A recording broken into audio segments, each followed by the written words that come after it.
Hello, today I'm planting sunflowers. We're running a tallest sunflower competition here at Scotsdales and we're going to join in. We won't be eligible to win though, but it's all about taking part.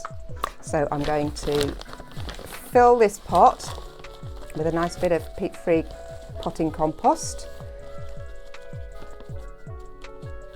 like that.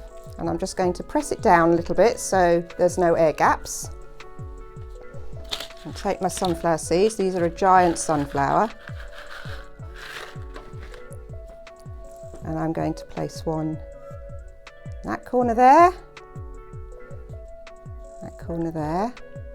Then I'm just going to push them down a little bit and cover them up. I might just cover them up with a little bit more compost. They needed to be a little bit further down because they're a bigger seed.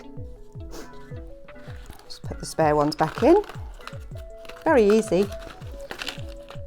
And then instead of watering overhead, which can sometimes mess the seeds around from where you've positioned them, I'm just going to sit it into a pot of water, and then the water will draw up, and so it'll have plenty of drink to take it through to germination point, which should, if you put it on a sunny windowsill, would take probably maybe just over a week, 2 weeks, or outside in a greenhouse just a little bit longer, but they'll soon be up.